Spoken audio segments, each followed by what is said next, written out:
안녕하세요. 천지의 마인드맵 노트 천지입니다. 지난 시간에는 미움받을 용기 서론 부분을 매핑해 보았는데요. 오늘은 본격적으로 철학자와 청년이 서재 안에서 어떤 이야기를 나눴는지 아들러 심리학의 핵심 내용을 중심으로 매핑해 나가보도록 하겠습니다. 천지의 마인드맵 노트 뿅! 철학자는 서재로 들어온 청년에게 인간은 지금 당장이라도 변할 수 있다라고 이야기합니다. 이 주장에 청년은 몇 년째 자기 방에 틀어박혀서 나오지 못하는 친구를 예를 들며 철학자의 주장에 반기를 듭니다.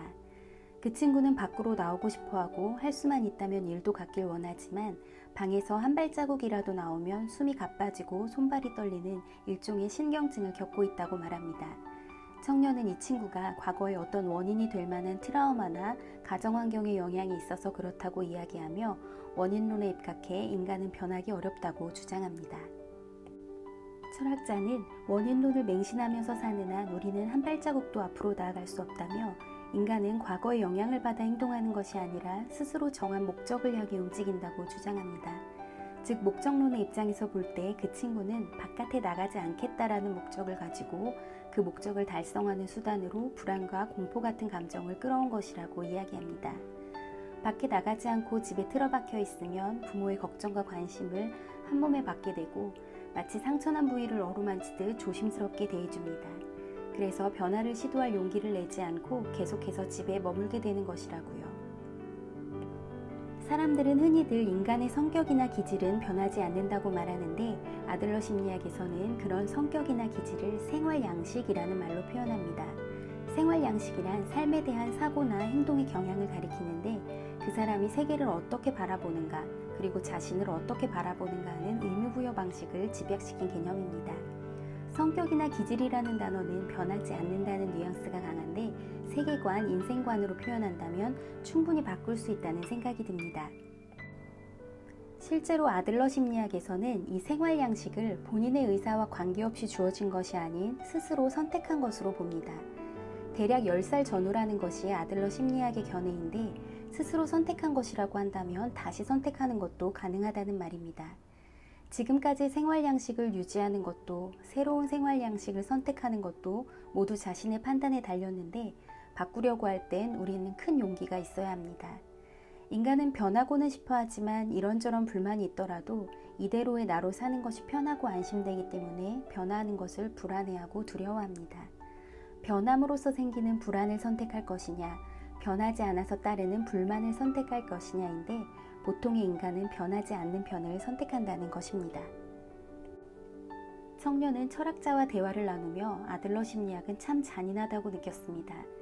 트라우마란 존재하지 않아. 태어난 환경도 관계없어. 생활 양식도 내가 선택한 것. 모든 것이 자업자득이고 내가 불행한 것도 다 내 탓이야 라고 하는 것 같아서 단죄당하는 느낌이라고요. 철학자는 자네를 탓하는 게 아니라 오히려 아들러의 목적론은 지금까지의 인생에 무슨 일이 있었든지 앞으로의 인생에는 아무런 영향도 없다고 인생을 결정하는 것은 지금 여기를 사는 청년 자네라는 뜻이라고 말합니다. 인생을 과거에서 현재를 지나 미래로 이어지는 하나의 선이라고 생각하면 프로이트식 원인론에 빠져들기 쉽지만 선이 아니라 점 같은 찰나가 쭉 이어질 뿐이라는 게 아들러 심리학의 관점입니다. 지금 여기에 스포트라이트를 비춰 지금 할 수 있는 것을 진지하고 빈틈없이 해나간다면 인생을 단순하고 행복하게 살 수 있다는 것이죠. 청년은 현재 여러 가지 복잡한 고민들을 많이 가지고 있는데 철학자는 인간의 모든 고민은 인간관계에서 비롯된다고 말합니다. 청년은 열등감으로 인해 힘들어하고 있는데 그 열등감 역시 인간관계에서 비롯된 고민이라고 철학자는 이야기합니다. 열등감은 어디까지나 타인과의 비교, 다시 말해 인간관계를 통해 만들어진 주관적인 감정이라고 말합니다. 우리를 괴롭히는 열등감은 객관적 사실이 아니라 주관적 해석입니다. 우리는 객관적 사실을 움직이지는 못하지만 주관적 해석은 얼마든지 움직일 수 있습니다. 열등감 자체는 조금도 나쁜 것이 아닙니다. 인간은 무기력한 존재로 이 세상에 태어났고 이 무기력한 상태에서 벗어나려는 보편적인 욕구를 가지고 있는데 아들러는 이를 우월성 추구라고 했습니다.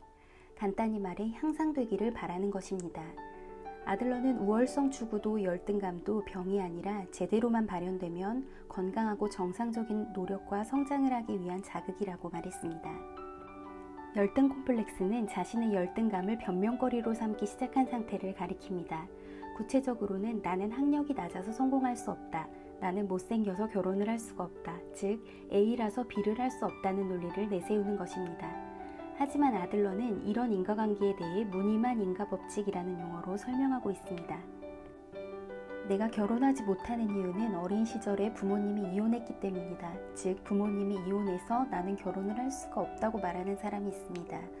프로이트의 원인론 입장에서 보자면 부모의 이혼은 큰 트라우마이자 그 사람의 결혼관과 밀접한 인과관계에 놓여 있지만 아들러는 목적론적 입장에서 그것을 무늬만 인과법칙이라고 경계한 것입니다. 이것은 목적론적 입장에서 보자면 결혼할 수 없는 것이 아니라 결혼하고 싶지 않은 것입니다. 간단히 말해 이것은 한 발 앞으로 내미는 것이 무서운 것, 즉 현실적인 노력을 하고 싶지 않다는 뜻입니다. 열등 콤플렉스는 또 다른 특수한 심리 상태로 발전하기도 하는데 이를 우월 콤플렉스라고 합니다. 마치 자신이 우월한 것처럼 행동하며 거짓 우월성에 빠지는 것인데 가까운 예로 권위 부여를 들 수 있습니다.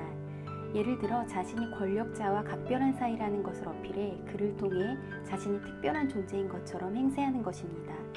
나와 권위를 연결시킴으로써 마치 나라는 사람이 우월한 것처럼 꾸미는 것, 즉 거짓 우월성입니다. 자기 공을 자랑하며 뽐내고 싶어하는 사람, 과거의 영광에 매달려 걸핏하면 가장 빛나던 시절의 추억담을 늘어놓는 사람, 이런 것도 우월 콤플렉스라고 할 수 있습니다. 말로 자랑하며 뽐내는 사람은 외려 자신에 대한 믿음이 없습니다. 아들러도 분명히 지적했습니다. 만약 자랑하는 사람이 있다면 그것은 열등감을 느끼는 것에 불과하다. 열등 콤플렉스와 우월 콤플렉스는 의미는 달라도 실상 뿌리는 같다고 볼 수 있습니다. 자랑에 관한 예를 하나 더 들어보자면 열등감 자체를 첨예화하여 특이한 우월감에 빠지는 패턴인 불행자랑이 있습니다.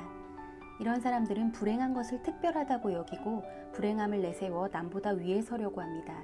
자신이 얼마나 불행하고 얼마나 괴로운지 알림으로써 주변 사람들을 걱정시키고 그들의 말과 행동을 속박하고 지배하려 듭니다. 자신의 불행을 특별하기 위한 무기로 휘두르는 한 그 사람은 영원히 불행을 필요로 할 수밖에 없습니다.